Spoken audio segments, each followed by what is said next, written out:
getting to be in RLCS is the pinnacle of what every competitive Rocket League player is always shooting for. With these open qualifiers, a lot of teams go out there that are very, very strong and, face each other and try to reach the top of the mountain. Now, this replay is sent in today by Spectre. He is from the SSA region, or Sub-Sahara Africa region. His team was Team Blame.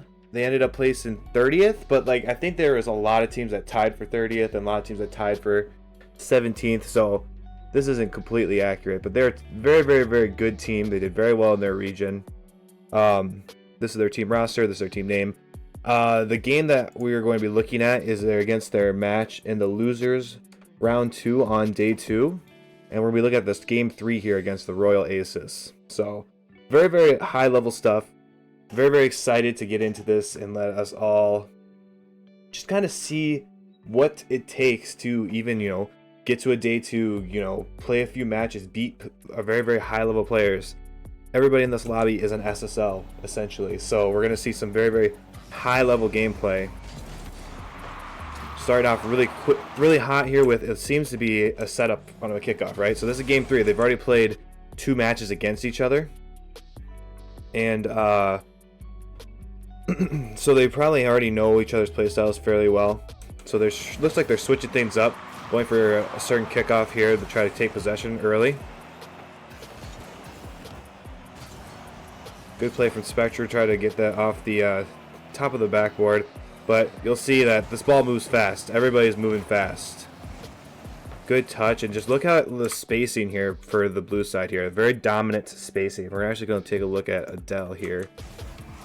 Gives a nice touch to the side. Spectre helps him clear a little away, but look how close he's following this play, right? If you're a champ player, I would not even recommend you being this close to this play, because there's a lot of variables of where this ball can go. It's a huge arrow. Wow. There's a lot of chaos here. We don't know what's going to happen. But when you get higher and higher ranked, that, positioning needs to be closer to the play so you can be faster and you can get to it before your opponents, because everyone is so gosh darn fast. So he's there, he's able to get up there, and notice he probably wanted to shoot this on net. It's like 50-50. You shoot it on net, Luna in net here probably saves it, right? But if you play the ball off the back wall like Adele does in game, you actually open up Spectre here to have a nice shot in net. So let's go back and watch Spectre's perspective. Good spacing. Spectre allowing Adele to go for this. And notice how there's a lot of chaos here, but Spectre is still confident going. This is a trait that, in 3s and higher ranks that we're going to be looking at. In 3s specifically, we need to be aggressive. We need to be going for a lot of things that maybe are, not 100%ers. Like this isn't a guaranteed 100% goal, but it's still something we should be going for to keep pressure to push our point. But Spectre has full confidence here that Tegan, his teammate, will be rotating around and can play that last man.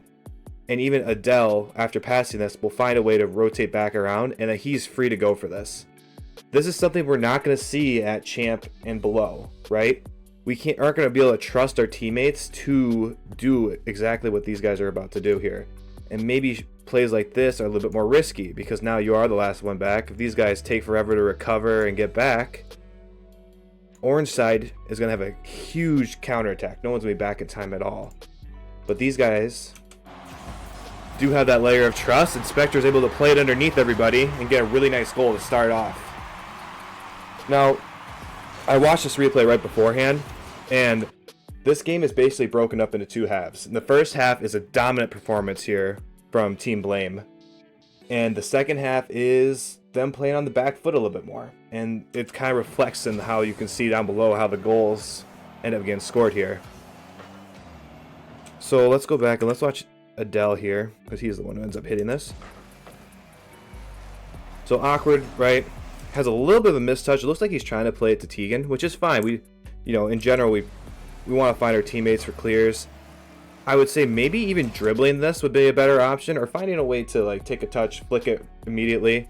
Whatever play he ends up doing and needs to be fast. This does feel like throwing away a possession just slightly, but Spectre's able to get back in time to help cover. And then look at this clear. Let's actually go back and watch this clear. This is something else that SSLs do that no one else really does, and that's just take control and not just throw the ball away and then not have an opportunity to follow it, really. Adele kind of did that, but he was trying to pass it. But Spectre here, he's clearly going to be following this, gets the 50 at the end, and then just kind of bumps and gets out, right? Now let's look at what Tegan does here. So we have Adele have a little bit of a whiff there on the side wall. We'd really like to see that get played back off the back wall to keep the pressure up. So actually, let us watch Adele, see what he does. You know, it's a little awkward. Everything's fast. Just a slight whiff. Like, it's gonna happen in SSL and high-level games as well. But let's watch how Tegan reacts to this whiff. Tegan has to adjust, and then he plays it behind everybody, which is good. I mean, it works. It's a little dangerous, but Adele's able to get around that and try to get a flick on net. Just keep the pressure, basically, what we're trying to do now. Tegan's backing all the way up. Spectre's going for this. Notice how, you know, now we're all kind of on the back foot, and we kind of have to concede the fact that they're going to be able to push this ball upfield. But the second we have an opportunity to go, we're going, and we're going fast. Spectre does a good job playing it, trying to go for a play. So this is the rotation I feel like a lot of players do not do very well. Spectre does a play. He's not really in this play. He can't really go for it. So what does he do? He tries to make something. He tries to go for a demo here to see if Luna will cut in front of him. Then he'll demo and then rotate around wide on the opposite side of where the ball is going. And this allows Spectre go wide, come around, and have a free, like, look how much space, look how much information he can take in. He literally can see the whole field and see what's going on. It looks like this ball just sneaks in there after the Tegan who hits this. Tegan goes for a block, ends up the opponent whiffed. Get a good score. So it's a very stressful situation. These guys are in the losers brackets on day 2. I think you lose, you're done in this situation. Like, this is very, very stressful. There's a lot of nerves. You can feel it, right? Both teams are on the brink. A little bit of a high shot. Tegan again going for the strategy that Adele went for earlier. Not trying to shoot it on net necessarily, but trying to get a pass off the back wall. So goes for this high play, but Lunid has a really nice clear. And Spectre does go for it. But that's, you know, that's something you can risk doing in threes, I think. It's going for those more aggressive plays. Now we gotta find our little boost pads. Good. Always trying to find little boost pads. SSLs are so boost efficient that even with 36 boost, I think Spectre's okay. I probably personally would try to get more. I'd try to get like 54 boost, and I'd feel pretty happy to go for any challenge. But when you're, you know, this high level, I think 36 probably is plenty to do what you need to do for in the moment. Finally finds time to go get big boost pad. Let's go back here and let's watch Tegan. We try to rotate around and help out. End up kind of in a bad spot. I see why he went for this, but it almost needs to be snappier. If he's gonna get to this ball, you need to get to it and hit it, because rotating around like this, especially at this rank, going around like this and trying to get there, like, orange attackers are coming like crazy. We need to, this could be a little faster. And then, you know, they end up doing that anyway, so now he's kind of out of the play almost. So then we try to go for this, and I think he needs to trust Adele a little bit more here. Let Adele go for this and then just fall back towards the net. Maybe play the back wall. You know, he sees Adele go for this. Once I see Adele kind of do this flip here, I'm kind of all in on Adele continuing to go for this ball. So I would almost spin around like this and then try to play this post where we can try to go back up on the back wall, or then just play a shot, right? That's how I would play it. I'm sure these guys have their reasons for everything, and anything I suggest probably isn't the right play, but they sent the replay to me, so I'm just going to say what I think. I think we got to trust Adele. We got to let Adele try to go for this. He does get a nice block, but now we're out of position. And Spectre tries to, you know, this could be a lot worse if Spectre doesn't get this nice clear after the fact. But that's another thing with threes. You can take those risks, and our teammates can bail us out a little bit. So very good. Oh, nice flip reset. Let's watch this from Adele's perspective. Spectre's playing the third man role here. Does very, very well. Chilling, sitting back. We get this big boost. Tegan plays it upfield hard. Gives a little bit of a hard touch from M. It seems a little forced. It kind of throws away possession. Tegan gets a nice bounce out to the middle. And then this control from Adele. Just beautiful. That flip reset's nasty. If we want to become, you know, a team in RLCS, if we want to be a super good team in RLCS, I feel like it comes down to being playmakers. And that's what Adele just did there. And Tegan and all of them together. They were playmakers. They made something happen. And I think that's what you need. You need to be able to make things happen. You can't be on the back foot. You have to be the one pressing the issue. So that was beautiful. Beautiful, beautiful. And this whole first half of this game, I feel like that's what the blue side has been doing. They've been pressing the issue. They've been doing their game. They've been playing fast. They've been putting the ball into spots where they can score and be effective, and not allowing the orange team to have any momentum realistically. Good flip from Spectre. Gonna play this off the side back wall, and then we're gonna rotate out wide again. See, we're even get this boost, and now we're gonna rotate out wide. And look what else we get from this. So now this is an example of we rotate wide, get that corner boost, and we come around wide, right, from the net.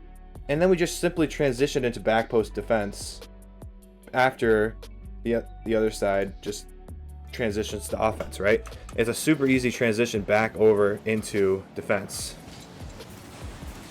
Very, very awkward here. Very, very awkward. We have a little bit of a triple commit almost. If I'm Spectre, I'm probably chilling out a little bit. I'm gonna wait and see what happens. Because I can trust Adele and Tegan to get at least a touch, and then once I realize, like, you know, they're not there and they can't get a good touch, that's when I'm probably gonna go. Thankfully, nothing really comes from it. Orange side does get a pretty nasty attack, but Adele's solid, so that's always good. Good, we gotta be patient here. Great play from orange side. This really should have scored or done more than it did. And I think this comes from, you know, we don't have a back wall defender right now. And that's just because we're a little extended. Everyone's kind of trying to get to the ball. Orange team is now trying to make a play. They're being playmakers right now. Dreezy's just so behind on this play. Can't get there in time. Which is the reason why they didn't score, honestly. And then look at this. That's a nasty double tap. It goes in. It goes in, guys. By the way, if you want to be nasty like that, you should just subscribe. I feel like that's the easiest way to do it, honestly. You should just subscribe. Subscribing, liking the video. This is how you hit these shots all the time. But no, on a serious note, that's being a playmaker. That's a nasty peak level shot, right? That's being a playmaker. Make things happen.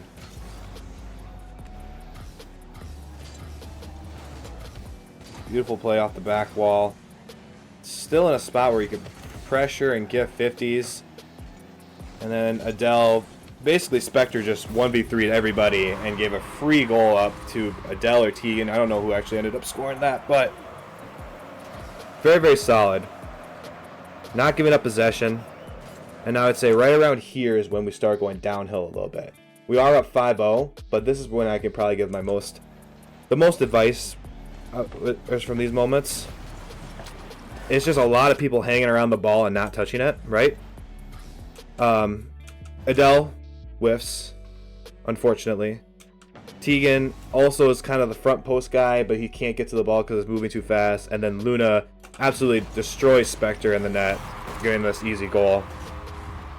It's kind of what happens when you let them have momentum and let them kind of do what they want. It's unfortunate, realistically, because it happens so fast. Like, if you're just not in the right position from the start, it's just how it is going to be, you know? And then another kickoff goal that turns into just very, very fast counterattack. And this is what we need to be careful of, because this is how players get back into games and have comebacks happen. Right? So we let M go unchallenged from this. So let's watch Adele. He cheats.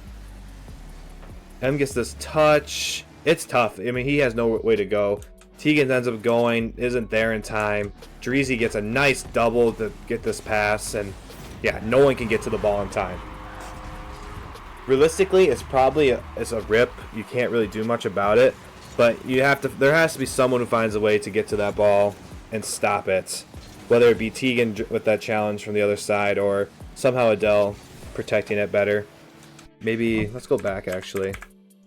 Could we have gone to the wall maybe? Instead of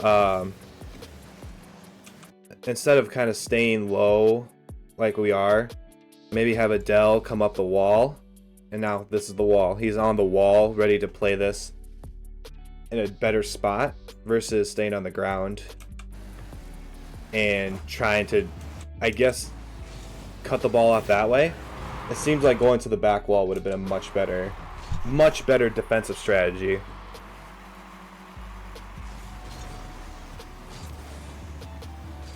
Good. Now there we go. So now we have our challenge. Spectre got in there, was able to get a challenge. Orange team isn't just going to play this ball away. Tegan with a beautiful clear. Great bit of control. Finally alleviated some pressure. Adele just going to kill time. Keep the ball in the corner and then rotate out wide. Very good. Let's watch Spectre here. Playing it off the high back wall. Great clear from the orange side. Adele gonna have to kill time here. Good rotation for Spectre, ready to challenge this ball. And let's look at Spectre's actual defensive, his transition back to defense here. Look how many boost pads he gets. Ready? 1, 2, 3, 4. Gets a 5th one here. Like his padding for getting little boost pads is very, very good. Gets the one here, comes out wide, and like through this angle here, the angle he's taking, he's actually ready to play any ball that comes out like this, and he's trusting that Adele is going to try to get a touch here, which is the right play. So now he can play like a defender or an attacker and just miss the open net, right? That's what this kind of defense is. He's going to come in and miss the open net and not own goal. But, you know, Adele has a really nice touch out. Now we're here. Great clear out the corner there. And good. Get back in orange team's face. Don't want to give them any more space. Space is how they've scored all their goals, right? Good. Can we get there in time? No. M's going to take control. Let's actually now watch from Adele's perspective. We have a little bit of a whiff from Adele.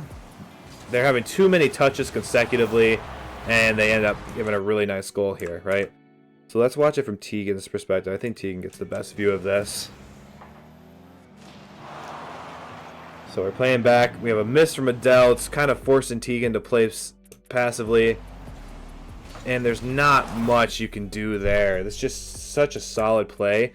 I think the only way Tegan could have made a play here is if he would have went for a squishy save and say, screw it, I'm going to go out the top of the net, top of the backboard, or the inside of the net, and try to fly that as that ball comes off the back wall and try to get a 50 and follow it that way. All bad options. It is just all orange team having plenty of space, right? And all starts, Spectre gets played by, gets demoed even. And then Adele allows the pass to the midfield for Dreezy. And there's just not much else you're going to be able to do there. So I would say the only reason that kind of happened is because we gave them space. And it's hard because when we're this highly ranked, like the other team's going to get space and they're going to be able to do things. But that's where the playmaker part comes in, right? Adele could have found a way maybe to play that to the side, touch that ball, do something. Maybe Tegan finds a way to save it, right? Excuse me. But there's, you know, these are the playmaker things, right? This is where we need to have that, like, you know, that player that clutches up, like a Zen or somebody who's like, I'm gonna make this save, I'm gonna make this touch, I'm gonna do something like that, right?